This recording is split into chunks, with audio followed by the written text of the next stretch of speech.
नमस्कार, dB news में आपका स्वागत है। जम्मू कश्मीर की 90 विधानसभा सीटों पर वोटों की गिनती जारी है। दोपहर 2 बजे तक की मतगणना में नेशनल कॉन्फ्रेंस और कांग्रेस गठबंधन बहुत आराम से बहुमत के आंकड़े को पार करती नजर आ रही है। ये गठबंधन अभी 50 सीटों पर आगे चल रही है, वहीं बीजेपी 26 सीटों पर बढ़त बनाए हुए है। महबूबा मुफ्ती की पीडीपी 5 सीटों पर ही आगे चल रही है। निर्दलीय और छोटी पार्टियां 9 सीटों पर आगे हैं।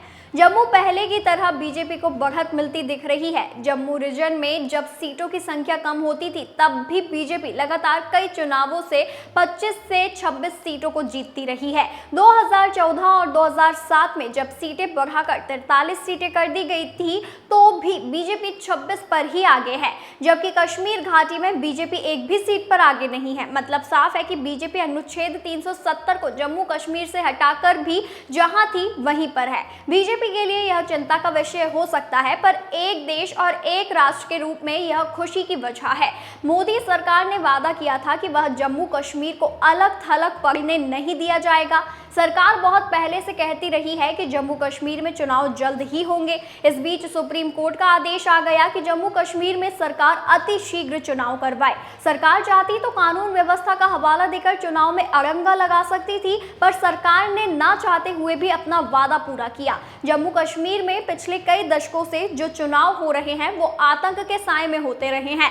तमाम आतंकी गुटों की दहशत के साए में चुनाव सही मायने में चुनाव नहीं थे, क्योंकि बहुत से लोग वोट नहीं करते और बहुत से लोग चुनाव नहीं लड़ते थे। कई बार वोटिंग परसेंटेज इतना कम होता था कि वो पूरी आबादी का 10% भी नहीं कहा जा सकता था।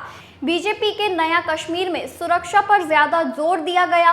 सरकार ने आतंकवाद, अलगाववाद और पत्थरबाजी के खिलाफ जो कार्यवाही की, उसका लोगों ने स्वागत किया। हालांकि बीजेपी को इसकी कीमत भी चुकानी पड़ी, क्योंकि बहुत से लोगों को ऐसा भी महसूस किया कि अभिव्यक्ति की आजादी को दबाया जा रहा है। बीजेपी इस आम धारणा को बदलने में कामयाब नहीं हो सकी कि असहमति को दबाने के लिए डराया जा रहा है।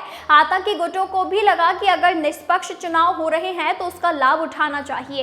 बीजेपी पर प्रतिबंधित जमाते इस्लामी को कश्मीर में बढ़ावा देने, टेरर फंडिंग के आरोपित सांसद इंजीनियर रशीद की पर्दे के पीछे मदद करने का भी आरोप लगा, पर चुनाव में हर पक्ष को अपनी बात कहने का मौका मिला। प्रतिबंधित जमात इस्लामी जो चुनाव बहिष्कार का हिस्सा रही है, वहां अब लोकतंत्र का गुणगान करती देखी गई। तमाम प्रतिबंधित संगठनों के ऐसे लोग जो पहले आतंकवादी कार्यवाही में लिप्त रहे हैं, उन्हें भी लोकतंत्र के इस उत्सव में भाग लेने का मौका मिला। सबसे बड़ी बात यह रही कि जिन लोगों को भारतीय संविधान में विश्वास नहीं था, कम से कम इस चुनाव के बहाने उन्होंने भारतीय संविधान को स्वीकार किया। अनुच्छेद 370 की समाप्त कर केंद्र ने जम्मू कश्मीर के चुनावों को पहले से अधिक लोकतांत्रिक बना दिया। पहली बार जम्मू कश्मीर में अनुसूचित जनजातियों के लिए 9 सीटें आरक्षित की गई, जबकि अनुसूचित जातियों के लिए 7 सीटें आरक्षित की गई हैं।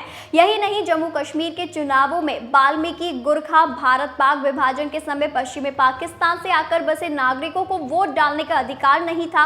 कोई भी लोकतंत्र अगर अपने सभी नागरिकों को वोटिंग राइट नहीं देता, तो वह अधूरा ही कहलाएगा।